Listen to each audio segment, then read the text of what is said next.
নমস্কার সবাইকে, আশা করি সবাই ভালো আছেন। গতকাল রাতে বৃষ্টি হয়েছিল আর তখনই ভেবে রেখেছিলাম যে সকালবেলা উঠেই পেঁয়াজ মরিচের ভর্তা দিয়ে খিচুড়ি খাবো। তো যে কথা সেই কাজ, সকালবেলা উঠেই খিচুড়ি রান্না করে ফেলেছি আর সাথে ডিম ভাজাও ছিল। এই পেঁয়াজ মরিচের ভর্তা দিয়ে কিন্তু খিচুড়িটা খেতে অনেক দারুণ লাগে।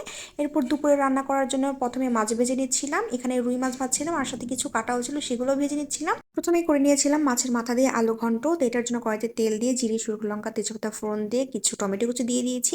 এরপর টমেটোটা হালকা ভাজা হয়ে গেলে এখানে 1 চামচ জিরে বাটা, 1 চামচ হলুদ গুঁড়ো, 1 চামচ শুকনো লঙ্কার গুঁড়ো, পরিমাণ মতো লবণ দিয়ে মশলাটা ভালোভাবে কষিয়ে নিতে হবে। অল্প অল্প জল দিয়ে মশলাটা কষিয়ে নিয়েছি। যখনই মশলাটা কষানো হয়ে যাবে তখনই সিদ্ধ করা আলুটা দিয়ে দেবো।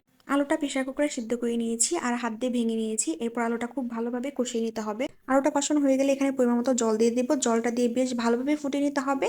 জলটা ফুটে গেলে আগে থেকে যে ভেজে রেখেছিলাম কাঁটাটা, সেগুলো দিয়ে দেবো মাছের মাথা সহ। আর কাঁটাটাও আমি হালকা ভেঙে দিয়েছি, কয়েকটা কাঁচা লঙ্কা দেবো আর সবশেষে চিনি আর গরম মশলা দিয়ে নামিয়ে নেব। এরপর করেছিলাম রুই মাছের কালিয়া।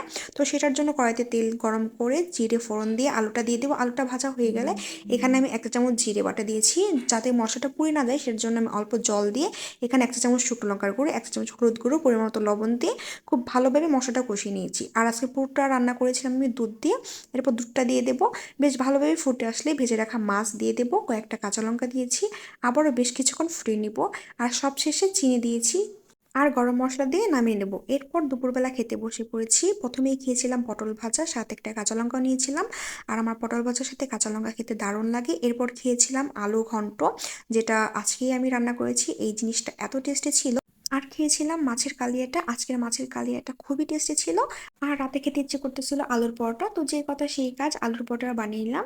আর সাথে ছিল কাসুন্দি, টমেটো সস, একটা কাঁচামরিচের আচার ছিল আর পেঁয়াজ ছিল। তো আজকের ভিডিও এই পর্যন্তই। ভিডিওটি ভালো লাগলে আমার লাইক ফলো করবেন। ধন্যবাদ সবাইকে।